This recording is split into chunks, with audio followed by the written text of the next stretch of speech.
कहीं कबीर ललिन के सुकना तो ही कवने पकड़ो। तोते पकड़ने वाले लोग हैं ना, एक छोटी सी तरकीब करते हैं।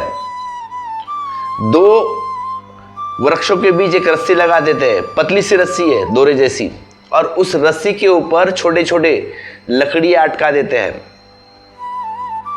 तोता आता है, उस लकड़ी के ऊपर बैठ जाता है और तोते की वजन के कारण वो लकड़ी घूम जाती है और तोते नीचे लटकते हैं।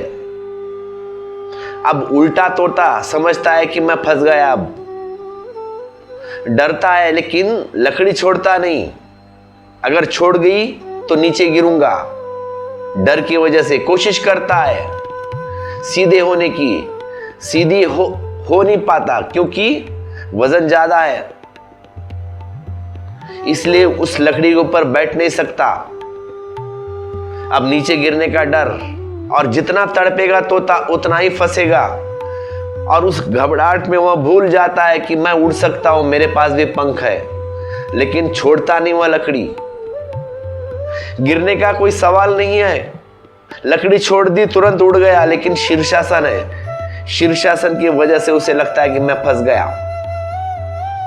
तो शीर्षासन से सावधान, लेकिन उल्टे खड़े हैं फिर डरते हैं।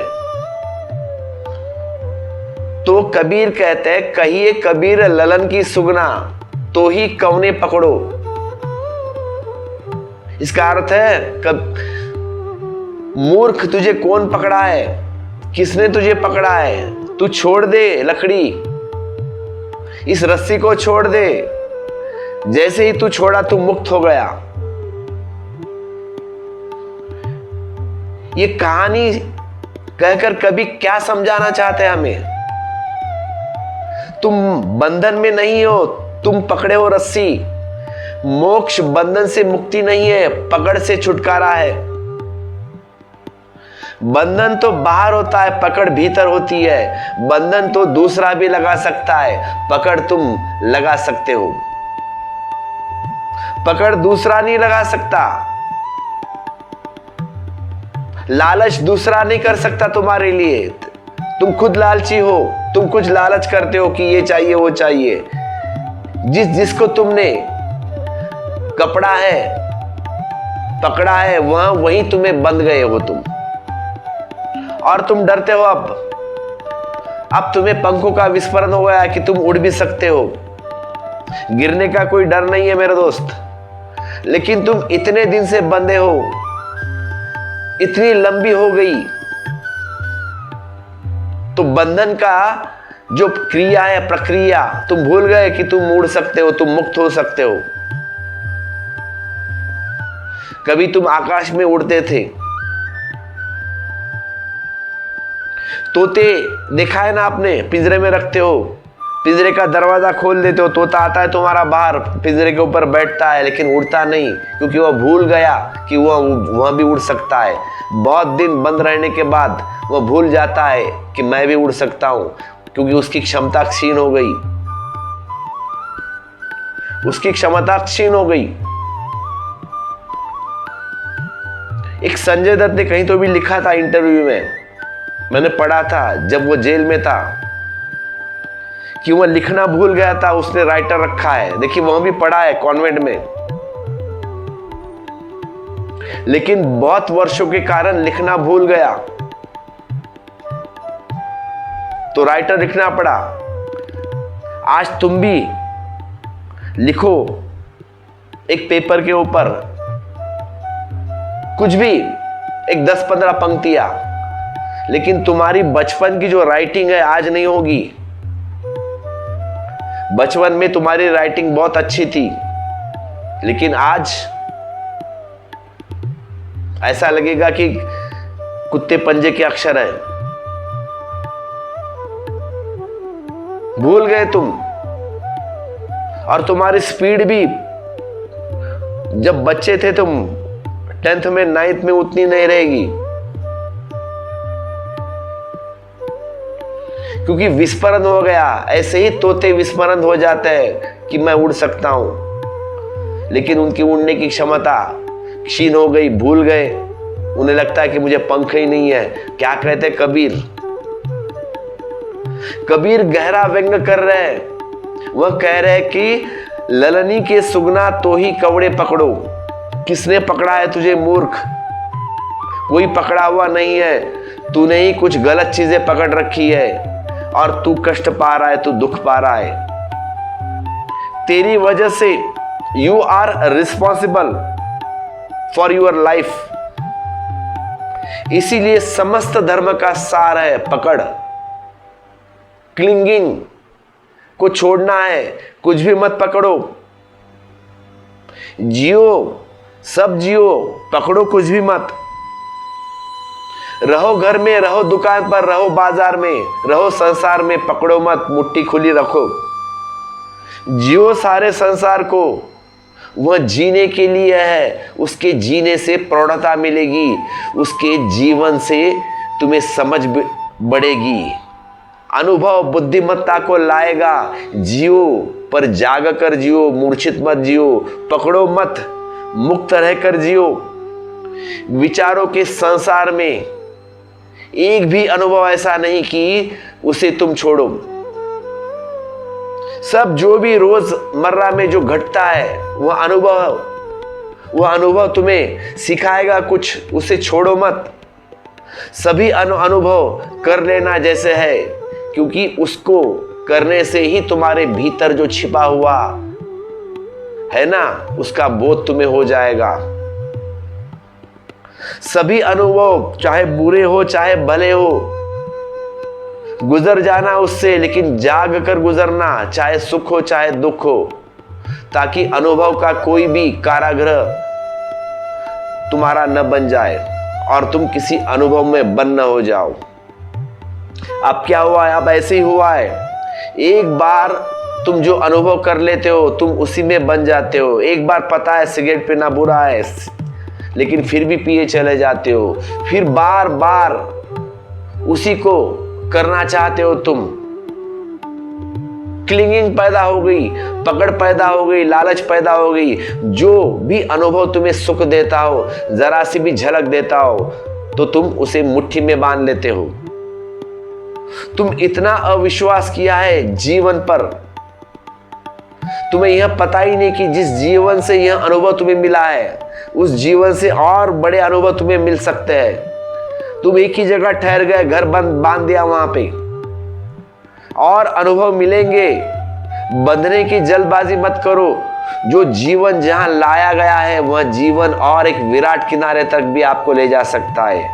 यही घर बना लेना जल्दबाजी होगी फिर। जी इतनी जल्दी क्या है? इसलिए महावीर कहते हैं कि रुको मत, चलते बढ़ो आगे।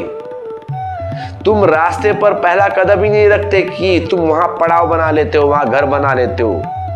रुको, ठहरो। रात का विश्राम बुरा नहीं है, लेकिन सुबह होते ही चल पड़ना। वेदों के ऋषियों ने कहा है कि चलते रहो, चलते रहो, चलते रहो, रुको मत। ठहरो भला, लेकिन वहां पे घर नहीं बसाना।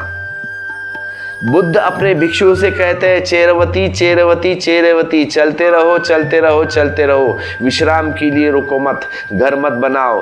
कहीं भी जहां तुमने पकड़ बनाई वहीं घर बनाता है आदमी। पकड़ बन गई वहीं घर बनाता है।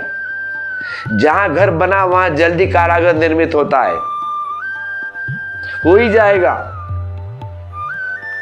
बौद्धों की बड़ी पुरानी कथा है, सुनी होगी आपने, सुनाता हूं मैं, सुन लीजिए। एक आदमी सन्यासी हुआ है, उसने अपने गुरु से दीक्षा तो गुरु ने उससे पूछा कि दीक्षा के समय कुछ बोध जो मैं सदा याद रखूं, कुछ तो भी ज्ञान दो मुझे कि जो मैं गुरु मंत्र समझो आप कि मैं सदा याद रखूं।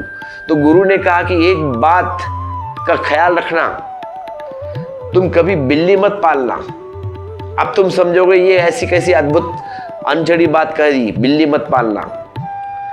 तो वह भिक्षु भी थोड़ा सा परेशान हुआ, ये आदमी पागल मालूम पड़ता है। हम ज्ञान की खोज में निकले और ये कहता है कि बिल्ली मत पालना। मैं मोक्ष की, निर्वाण की, परमात्मा की खोजने में से निकला हूं और ये आदमी कहता है कि बिल्ली मत पालना। ये क्या उपदेश रहा क्या? ये तो पागल दिखता है बंदा, आदमी। लेकिन गुरु ने बात कह दी। फिर गुरु तो मर गया, और जो उसने कहा था, चूंकि इसने उसके कभी समझा ही नहीं कि बिल्ली मत पालना, गुरु गया अब ऊपर। ये समझा कि फालतू बात है, व्यर्थ बात है, छोड़ दिया। सटिया गया है बूढ़ा, उम्र ज्यादा हो गई, अब कुछ भी बातें दोहराता है, तो ज्यादा मन के ऊपर लेने की बात गरज नहीं है। पुराने जमाने के दिन थे तो छोड़ दी बात। बहुत दिन गुजर गए, साल गुजर गए, अपना अपना काम करता है, पूजा पाठ हमेशा जो करना है डेली का। बूढ़ा तो मर गया। एक ही लंगोट थी गुरु के पास, लंगोटी उसे वो टांगता था, गुरु की भी और खुद की भी। छोटे मोटे कपड़े थे, नहाने के बाद टांग के रखता था, लेकिन वो चूहे आके उसके कपड़े काटने लगे। अब क्या करे भाई, अब चूहे कपड़े काटने लगे तो गांव से लोगों से पूछा, क्या करूं भाई, मैं कपड़े सुखाता हूं रस्सी के ऊपर, ये चूहे आके काट के चले जाते हैं, कुछ तो भी आइडिया दो मुझे, क्या करें। तो गांव के लोगों ने कहा कि एक बिल्ली पाल लेना।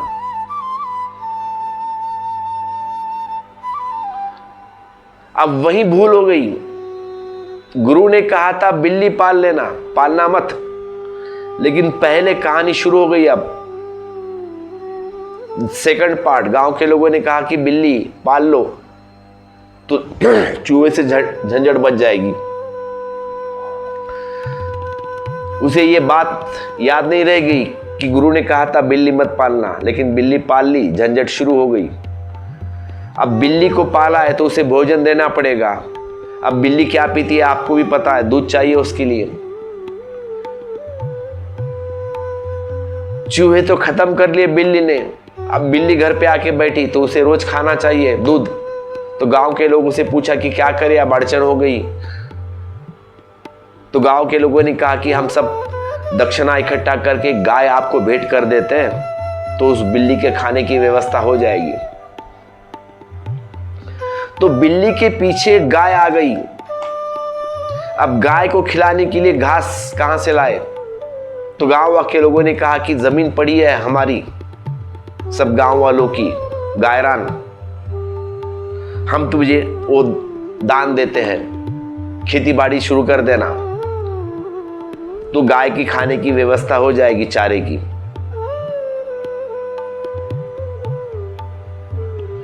तो अब बिल्ली आ गई, गाय आ गई। अब खेती शुरू कर दी उसने। अब खेती को पानी देना है, बीज डालना है, बोना है, कुछ क्या करे, अब उसके लिए आदमी लगेगा। तो गांव वाले ने कहा कि एक अच्छी लड़की है हमारे गांव में, शादी कर लेना। तैयार हो गया, मान गया, शादी कर ली उसने। अब फिर बच्चे हो गए। अब ये सन्यासी तो भूल ही गया अपने गुरु की बात। गुरु ने कहा था बिल्ली मत पालना। मामला बिल्ली से लेके गाय तक, गाय से लेके खेती तक, खेती से लेके शादी तक आ गया। व्यवसाय फैल गया, संसार शुरू हो गया। जब मरने के करीब था तब उसे एक दिन याद आया, जैसे नींद से चौंका कि हद कर दी भाई। उस बूढ़े ने, उस गुरु ने ठीक कहा था कि बिल्ली मत पालना, बिल्ली के पीछे चला आता है सब संसार। पहला कदम तुमने उठाया, फिर मुश्किल हो जाती है। एक चीज पकड़ो, इसके बाद दूसरी, दूसरे के बाद तीसरी, ये सिलसिला शुरू हो गया। वो गाना है ना, वो सिलसिला प्यार का चलता रहेगा ऐसे ही, एक के पीछे दूसरा, दूसरे के पीछे तीसरा, श्रृंखला। जीना गुजरना सब अनुभव से, पकड़ना कोई अनुभव नहीं है, और सदा अनुभव की संभावना है। जल्दी क्या पकड़ने की है, और पुनरावृत्ति, रिपीटाइजेशन की आकांक्षा मत करना। जो अनुभव से एक बार तुम गुजरो, फिर बार बार मत करना। एक बार समझ दिया ना ये गलत है, तुम बार बार वही किए जा लेते। करते हो, बार बार वही मांगते हो, क्योंकि बार बार मांगने से का मतलब है कि तुम वहीं अटक गए, वहीं खड़े हो गए। बार बार तुमने भरोसा खो दिया जीवन का। अभी बहुत बाकी था जीवन। यह जीवन वहां तक ले जा सकता है जहां परमात्मा विराजमान है। अगर तुम चलते रहो, रुक गए, तो तुम कहीं छोटी जगह रुक गए, फिर व्यर्थ जगह रुक गए, किसी कूड़े करकट पर, ढेर पर तुमने घर बना लिया है अपना, फिर वहां ना मोक्ष है, वहां ना परमात्मा। इसलिए कबीर कहते हैं, कहिए कबीर, कबीर कहते हैं, कहिए कबीर ललन की सुगना, तो ही कौने पकड़ो। किसी ने पकड़ा नहीं है तुम्हें, बिल्ली तुम्ही ने पाल ली है। तुम चाहो तो उसे छूट सकते हो। छूटने के लिए सिर्फ छूटने की चाहत चाहिए। और क्या है पकड़? उसको समझने का प्रयास चाहिए, अभिप्सा, कि मैं मुक्त होना चाहता हूं। और इस अभिप्सा के पीछे स्वभावता समझ विकसित होनी शुरू होती है। फिर उस समझ विकसित होनी शुरू हो गई कि मैं बंधा क्यों दूं, कारण क्या है मुझे बंधने का। सिद्धों ने कहा है तुम बंधे नहीं हो, तुम अपने को बांध रखा है। अगर तुम मुक्त होना चाहते हो तो इसी क्षण मुक्त हो सकते हो। अष्टावक्र कहते हैं ना, तुम इसी क्षण मुक्त हो सकते हो, अभी इसी क्षण। एक क्षण गंवाने की कोई जरूरत नहीं। समझ की प्रगड़ता चाहिए, त्वरा, तीव्रता एक लपट की तरह सभी अतीत को राख कर सकती है। इस क्षण को तुम मुक्त हो सकते हो, अभी इसी क्षण तुम मुक्त हो सकते हो।